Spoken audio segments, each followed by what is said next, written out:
Okay, so I just got off a conversation with somebody online that's kind of eating away at my soul right now. So I just want to talk about this a little bit.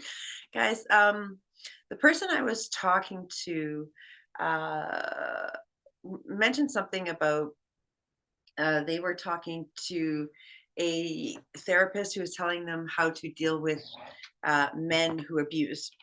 And the advice she was giving was about narcissistic men who abuse. It wasn't about regular men. And she was saying how you have to be careful how you talk to them and all this stuff. But that's not the point of this conversation.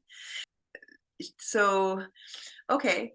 Uh, my comment, because the way the lady wrote this thing, I had just mentioned that, she was talking about a narcissist, not all men. Because they were saying, "How can you?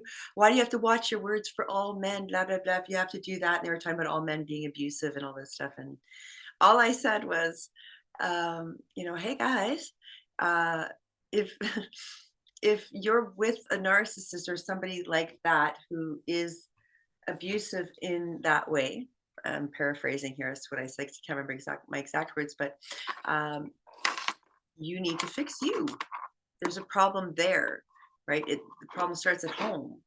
And I meant that in the most loving way. And all I got back was blaming the victim, blah, blah, blah. Here's the thing what people aren't really understanding, and especially those stuck in victim mentality. And I think that's the word I used was victim mentality. When you get targeted, because what she had said is, I spent 2 years with somebody before I got married, and that was before I even realized that they were a narcissist, and they started to ruin my life. Okay, well, first of all, there were red flags from day one. You just chose to look past them. Second of all, just because you didn't see that they were the narcissist doesn't mean that they didn't target you from the beginning, and that's exactly what happened. You were targeted from day one. And you need to understand that.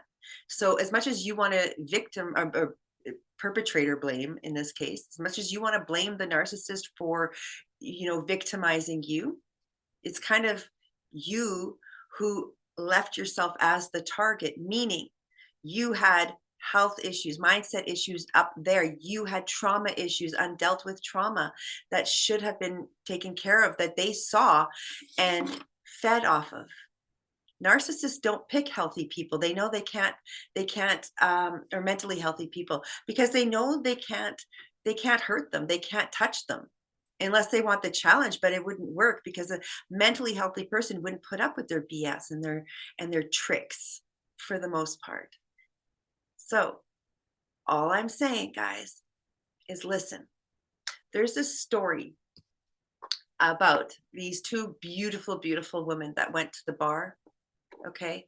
Both of them equally as gorgeous and sexy. Okay. Now, one of them got hit on an awful lot, like a lot by every other man was coming up to her. And the other beautiful lady was barely spoken to at all. And people would say, well, why? She must have had a bitch face, resting bitch face, or something like that. No, they were equally as beautiful. The problem was that the one who was healthy, who had a healthy mindset, portrayed that. She walked with confidence, she stood with confidence, and all of the broken men around her could see that. They could see that she was too healthy, too strong, and so they wouldn't even talk to her. I think they called women like that the bitches. They're not bitches, they're called strong women. And the other girl was full of trauma, and they can see it behind her eyes that she was a victim. She was traumatized, and she could easily be used and abused. And so she was the target of 99% of the men in that room. That's why. Okay. Because you have a target on you if you do not fix your traumas. If you walk around in life living with the trauma without dealing with it and you think nobody's noticing, you're wrong. We all notice, just nobody's saying anything because they're probably equally as traumatized themselves and not wanting to work on their stuff. So why would they point out that you're not working on yours? But again, that leaves you in that victim mode. And not only that, but let's say you were raised by someone who was narcissistic or abusive. Okay. Now you've got that trauma from that you're going to go out and try to repair. And if you don't repair it the right way, you're going to do it through dating someone of that nature and trying to fix them, trying to find the answers through fixing them so you can bring that back to the original person who hurt you. It's a cycle that we perpetrate. And you need to understand that. And so I'm not saying it's the victim's fault. No, no, nay, nay. It's not your fault. You feel stuck in that victim mentality. That's not your fault. Something clearly happened to get you there. Where it does lie as your fault is that you're not fixing the problem. You're allowing it to continue and live in victimhood and think that people aren't going to notice or take advantage. And I'm sorry, but that's not the way the world works. There are too many narcissists out there who are looking for someone just like you to victimize. So it's up to you to take back control of your life, your mind, whereby nobody can take control of you. That's all I got to say.